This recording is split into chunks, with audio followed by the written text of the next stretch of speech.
प्रदेश के संभल में हुई हिंसा के बाद संभल के एक मकान में जो मुस्लिम बहुल्य क्षेत्र में है वहाँ पर एक मकान के अंदर मंदिर मिला है, बल्कि वहाँ से शिवलिंग और भगवान देवी देवताओं की मूर्तियाँ भी मिली हैं। उसको लेकर के देश भर में एक अनोखी बहस छिड़ गई है। कई लोगों का तो ये भी कहना है कि अब मस्जिदों में तो मंदिर ढूंढे ही जा रहे थे, लेकिन अब मकानों में भी मंदिर ढूंढने पड़ेंगे।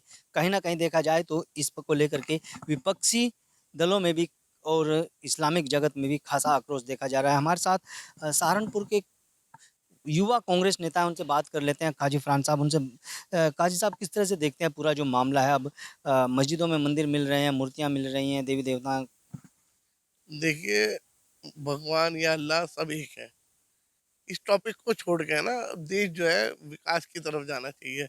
जैसे प्रधानमंत्री जी ने विकास का वादा किया था, वो विकास के वादे से हट के हिंदू मुसलमान में बांटने का काम कर रहा है। मंदिर और मस्जिद से देश नहीं चलेगा। हम आधुनिक युग में जी रहे हैं, हम 21वीं सदी में जी रहे हैं। इस युग के अंदर कंप्यूटर की बात की जाएगी, साइंस की बात की जाएगी, टेक्नोलॉजी की बात की जाएगी, इंफ्रास्ट्रक्चर की बात की जाएगी, रोजगार की बात करनी चाहिए। लेकिन हम कहाँ को रहे हैं? मंदिर और मस्जिदों में। विपक्ष भी इसी को मुद्दा बना रहा है।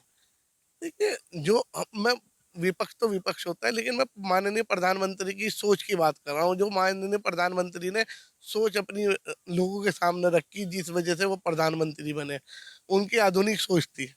वो अपनी आधुनिक सोच से उनके लोग जो है पीछे हटते जा रहे हैं।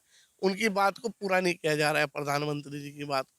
प्रधानमंत्री को चाहिए कि आधुनिक युग की बात करें। मंदिर मस्जिद तो बहुत पीछे चला गया। अब मंदिर में जाके थोड़ी आदमी ठीक होगा, अस्पताल चाहिए। यहाँ पे एम्स बनना चाहिए सहारनपुर के अंदर।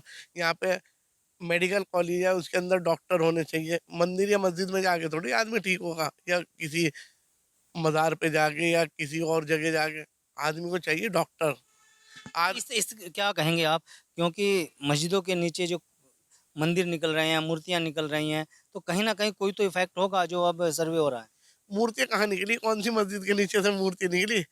इस्लाम के अंदर जो मस्जिद का कॉन्सेप्ट है ना, मस्जिद उसी जगह बनेगी जो आपकी अपनी होगी, निजी। उसको पैसे दे के खरीदी हुई होगी।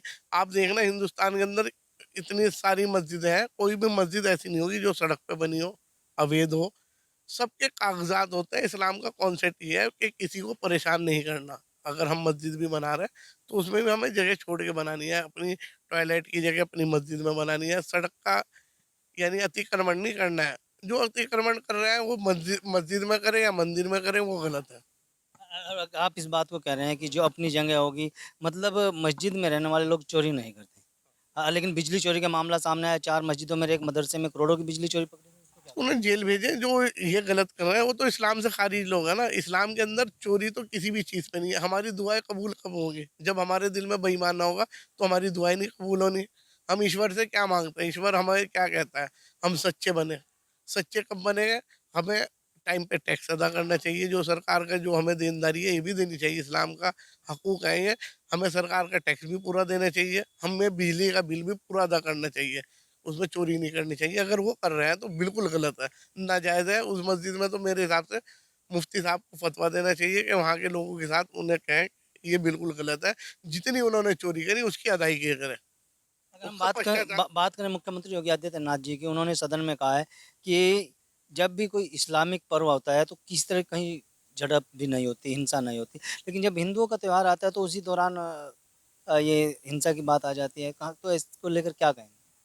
देखिए, हिंसा आपत्तिजनक जो नारे लगते हैं उसके ऊपर ही हो। वैसे हिंसा जो है ना बिल्कुल गलत है। किसी भी मज़हब में देख लो, वो तो नाजायज़ है। लोगों को चाहिए कि संयम बरतना चाहिए। मुख्यमंत्री अच्छे हैं, काम अच्छा कर रहे हैं, प्रदेश को प्रगति की ओर ले जा रहे हैं। आपत्तिजनक नारे क्या हैं? क्या श्री राम नहीं, का नारा आपत्तिजनक है या अल्लाहू अकबर आपत्तिजनक है? नहीं, श्री राम तो मैं भी श्री राम का नारा मैं लगा दूंगा। जय श्री राम कहने में क्या आपत्ति है मुझे? राम तो सबका है। राम तो तो आस्था है। आपत्तिजनक नारा की परिभाषा क्या है?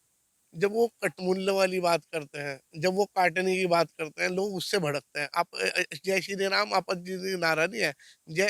राम तो सबके हैं। राम आदर्श है। राम किसी एक के पैटर्न नहीं है। राम आपके नहीं है, राम सबके है। हिंदुस्तान के अंदर जितने लोग हैं राम को मानते हैं। आप मलेशिया चली जाइए, वहाँ राम के मंदिर है। इंडोनेशिया चले जाइए, वहाँ राम को मानने वाले हैं, मुसलमान ही रहते हैं। राम तो सबके हैं। राम को बाँटने की जो साजिश रची जा रही है ना, हम इसके विरोधी हैं। राम तो हमारे भी है, राम को हम भी मानते हैं, राम आस्था का केंद्र है जी। तो योगी जी का ये भी कहना है जो इस्लामिक कोई महापुरुष थे जो अपने आप को भारतीय ना कह करके वो कहते थे कि मैं तो अल्लाह का बंदा हूँ। नहीं, अल्लाह के बंदे तो सभी हैं, अल्लाह के बंदे तो इसमें कोई नहीं है, लेकिन भारतीय तो हम पहले हैं, क्योंकि इस्लाम जो है वो सिखाता है अपने देश से मोहब्बत करना। अगर हम अपने देश से मोहब्बत नहीं करेंगे तो ये हमारे लिए हलाल थोड़ी हो जाएगा। ये किसी, छोटी-छोटी बातों पे हिंसा क्यों होती है? देखिए हम तो हिंसा के विरोधी हैं, ना हम ऐसे लोग हैं, हम सब धर्म को मानने वाले लोग हैं। हमारे लिए आप भी इतने हो रोशन भाई, हम तो आपके त्योहार में भी आते हैं, दिवाली में भी, होली में भी, हम तो उनका विरोध करते हैं जो दूसरे के धर्म को बुरा कहते हैं। हम ऐसे लोग नहीं हैं कि हम दूसरे के हिंदू को बुरा कहेंगे, हम क्यों बुरा कहेंगे? हिंदू हमारे भाई नहीं है, हमारा अभिन्न अंग है, हम हिंदू हमारे बड़े भाई हैं, हम यहाँ छोटे भाई हैं उनके।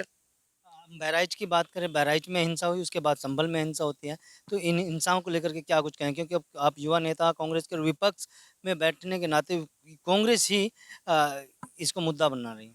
देखिए लोगों को जो है ना थोड़ा संयम बरतना चाहिए, विपक्ष को भी थोड़ा-सा ध्यान देना चाहिए इस ओर। ये हिंसा दोनों तरफ से टकराव जब होता है, एक तरफ से पहले अगर हो रहा तो दूसरे वालों को भी समझना चाहिए। दोनों को एकजुट समझने की कोशिश करनी चाहिए, विपक्ष वाले को, पक्ष वाले को भी, क्योंकि नुकसान जो है एक आम आदमी को होता है। जो हिंसा करता है उनका नुकसान नहीं होता, वो तो निकल जाते हैं। लेकिन उनकी वजह से उनके घरवालों जो गरीब लोग होते हैं उनका नुकसान होता है। कितने पीछे चले जाते हैं, कई साल पीछे चले जाते हैं जहाँ हिंसा होती है। लोग, आप मेरे दोस्तों, मेरे भाइयों, आज हम हिंसा कर रहे हैं, कल को हम एक दूसरे की शादी में नहीं जाएंगे, प्रोग्राम में नहीं जाएंगे, दिवाली में नहीं जाएंगे, आप मेरे यहाँ ईद में नहीं आएंगे। अब हमारे यहाँ ईद होती है या दिवाली होती है, सब एक दूसरे को दिवाली मिलन होता है, ईद मिलन होता है। लोगों को चाहिए, युवाओं को भी चाहिए और आदमी को चाहिए, संयम बरतना चाहिए, अपने गुस्से पे काबू करना चाहिए। अगर हम गुस्से पे काबू नहीं करेंगे तो हम अपने देश को बहुत पीछे छोड़ देंगे। जैसे अब जो मंदिर की जगह है वहाँ से कुएँ हैं और कुओं में खुदाई हो रही है। और खुदाई के दौरान वहाँ पर कुओं के अंदर से मूर्तियाँ मिल रही हैं, तो किसने पाटा है? ये योगी जी भी पूछ रहे हैं।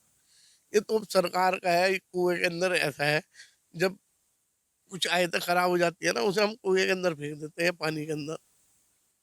पहले यही होता था, क्योंकि जो वो होता है ना धार्मिक ग्रंथ होता है, इसे हम सड़क पे नहीं फेंक सकते, कुएं में इसलिए फेंक देते थे उस किसी का पैर न जाए, उसका अदब हो। अब ये तो सरकार की वो है मंच, वो है, सरकार जांच कराए क्यों फेंक रखे हैं, किसने फेंक रखे हैं, इसके बारे में तो मैं क्या कहूँ। क्योंकि हमारे यहाँ तो अगर कोई गलत खराब हो जाता है, फट जाता है, तो उसे कुएं में या पानी में बहा देते हैं। इसका मतलब ये थोड़ी हमारे हिंदू भाई फेंक रहे हैं, हम ही भाग के आते हैं उसे। किसी की बेइज्जती ना हो, पैर ना लगे, फोटो होते हैं, कुछ फोटो हम वहीं फेंक देते हैं, छपे होते हैं ना अखबार के अंदर, वहाँ फेंक देते हैं, क्योंकि उस पर भगवान का, अल्लाह का नाम होता है। अल्लाह का या भगवान का नाम पैर में आए, वो इसकी इजाज़त कोई भी नहीं देता। जी, बहुत-बहुत धन्यवाद काजी फरहान साहब, ये थे हमारे साथ कांग्रेस के युवा नेता जिन्होंने न्यूज़ 14 टुडे से बातचीत में कहा है कि जो मूर्तियाँ हैं या जो संभल के अंदर मंदिरों के नीचे से निकल रही हैं, कुएँ से निकल रहे हैं, तो वो कहीं न कहीं इस बात का प्रतीक है कि जब कोई मूर्तियाँ खंडित हो जाती है तो उसको दरिया में बहते पानी में या कुएँ में फेंक देते थे, कहीं क्योंकि कहीं न कहीं उस पर किसी का पैर ना टिक जाए। क्योंकि वो आस्था का प्रतीक है और यही वजह है कि अब जो संभल में हुई हिंसा है इसको लेकर के अब राजनीति गरमा गई है। वीडियो के बारे में आपकी क्या राय है? हमें कमेंट अगर आप ये खबर फेसबुक पर देख रहे हैं तो वीडियो को लाइक करके पेज को फॉलो करें। इसके अलावा अगर आप इस खबर से यूट्यूब के जरिए जुड़े हैं तो चैनल को सब्सक्राइब करके बेल आइकन दबाना बिल्कुल ना भूलें। नमस्कार।